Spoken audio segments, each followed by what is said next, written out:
Assalamualaikum warahmatullahi wabarakatuh. Nama saya Tio Cahyono. Saya dari Fakultas Teknologi Informasi, Prodi Sistem Informasi.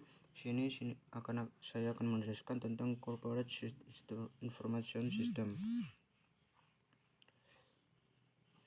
Corporate Information System suatu sistem informasi yang diterapkan atau dibuat sesuai dengan klasifikasi sistem informasi yang dibutuhkan oleh perusahaan untuk mencapai tujuan perusahaan. Sebagai contoh, suatu aplikasi yang berbasis web untuk sebuah universitas. Aplikasi yang berhubungan dengan bagian penjualan di mana di dalamnya sudah terdapat item-item mengenai penjualan, pembelian, laba, sampai dengan kebutuhan neraca bagi sebuah perusahaan.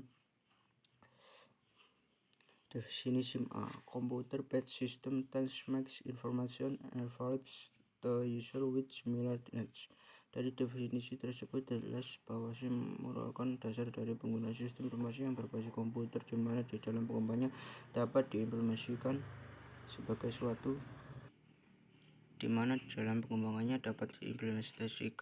suatu bentuk yang mengikuti perkembangan zaman sehingga JIS tidak terlepas dari SIM, karena di dalam JIS sendiri dibuat atau pengaplikasinya sesuai dengan visi dasar dari SIM.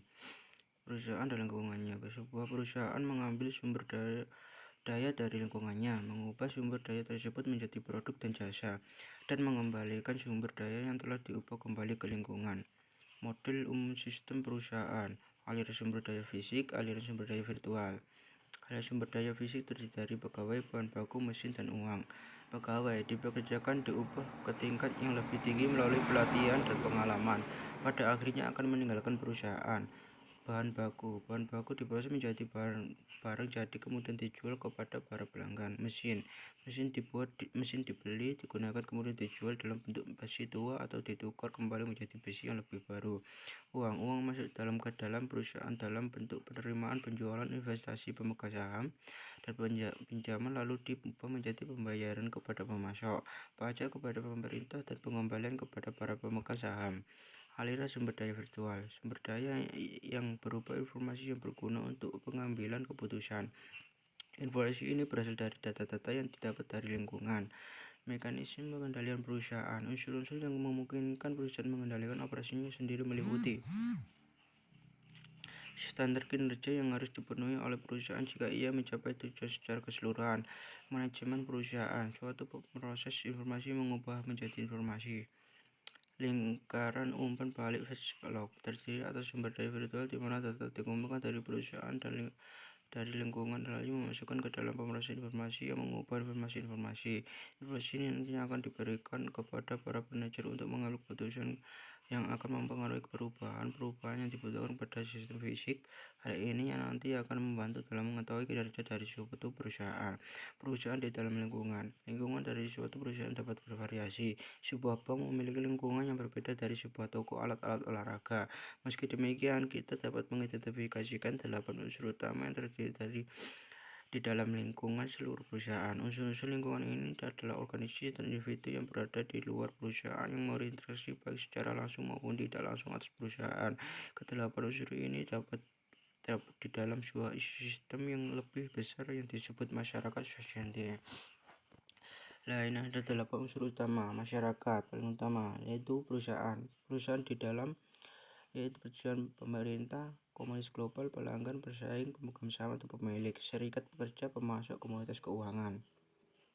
8 unsur utama. Pemasok supplier atau vendor, memasukkan bahan baku, mesin, jasa, orang, dan informasi yang digunakan oleh perusahaan untuk menghasilkan produk. Pelanggan, produk dan jasa inilah yang nantinya dipasarkan kepada pelanggan customer perusahaan. Serikat kerja, labor union, adalah organisasi dari para pekerja terampil dan maupun tidak dari berbagai jenis bidang usaha dan industri. Komunitas keuangan finansial komunitas terdiri atas institusi seperti bank, institusi pemberi pinjaman lainnya yang mempengaruhi sumber daya keuangan yang tersedia di dalam perusahaan.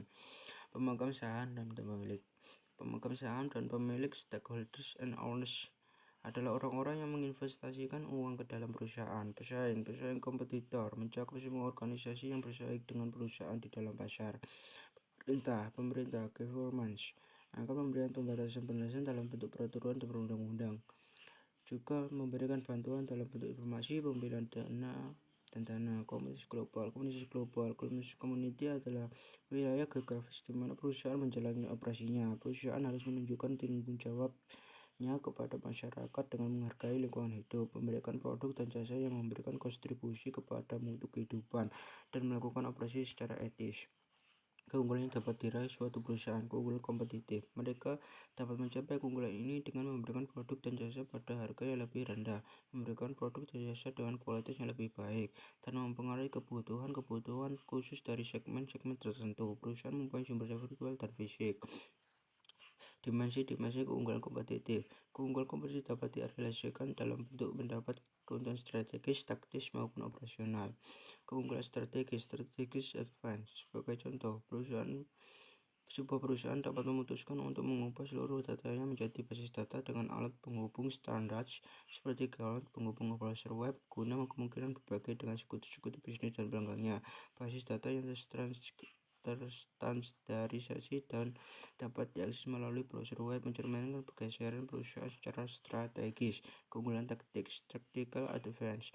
Keunggulan ini dapat dicapai ketika suatu perusahaan dapat mengimplementasikan strategi yang lebih baik dari pesaingnya. Sebagai contoh, layanan pelanggan dapat ditingkatkan dengan menawarkan kepada pelanggan akses langsung ke informasi. Semua perusahaan ingin memanjakan pelanggan karena ketika pelanggan itu merasa puas, maka mereka akan kembali dan kembali lagi. Keunggulan operasional advance adalah merupakan keunggulan yang berhubungan dengan transaksi dan proses sehari-hari. Di sini sistem informasi akan berinteraksi secara langsung dengan proses. Tantangan bagi perusahaan dalam pengembangan sistem informasi dan strategi bisnis. Bagaimana suatu perusahaan dapat memanfaatkan teknologi informasi untuk bisa bersaing efektif? Kecenderungan merupakan sistem lama yang dikarenakan tidak sesuai dengan teknologi yang akan diimplementasikan. Suatu perusahaan juga harus melihat keuntungan dari penggunaan sistem informasi yang akan dijelaskan. Merubah strategi bisnis yang lama menjadi sistem baru. Tentang globalisasi.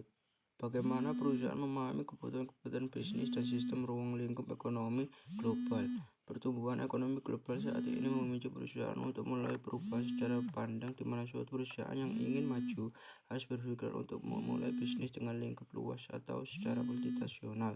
Untuk mengembangkan sistem informasi yang berintegrasi, bisnis harus mengembangkan perangkat lunak, perangkat keras, dan standar komunitas global, menciptakan akuntansi lintas budaya, struktur pelaporan, Rishi 1998, dan desain proses bisnis tradisional. Tantangan infrastruktur dan arsitektur informasi. Bagaimana organisasi mengembangkan arsitektur informasi dan infrastruktur teknologi yang dapat mendukung tujuan mereka sewaktu kondisi bisnis dan teknologi berubah pesat. Banyak perusahaan yang saat ini memberikan platform teknologi yang mahal dan tidak fleksibel mengadaptasi perubahan dan informasi baru, sehingga pada akhirnya sistem yang sudah diaplikasikan menjadi tidak efisien ketika harus mengikuti perkembangan dan tantangan bisnis yang baru, sehingga harus menata ulang kembali dan membangun arsitektur informasi dan infrastruktur yang baru. Tantangan investasi sistem informasi. Hal ini muncul dikarenakan perkembangan teknologi dari komputer yang semakin canggih dan tidak murah. Di sini perusahaan harus berpikir bahwa model untuk investasi yang dikeluarkan untuk pengembangan sistem informasi ini harus kembali, dan apa manfaat dan kegunaan dari sistem informasi yang dibuat. Apakah akan menambah keuntungan untuk mendongkrak kinerja dari perusahaan atau malah sebaliknya? Sekian, itulah PPT tentang corporate sistem informasi dari saya. Apabila ada salah kata, mohon dimaafkan. Wassalamualaikum warahmatullahi wabarakatuh.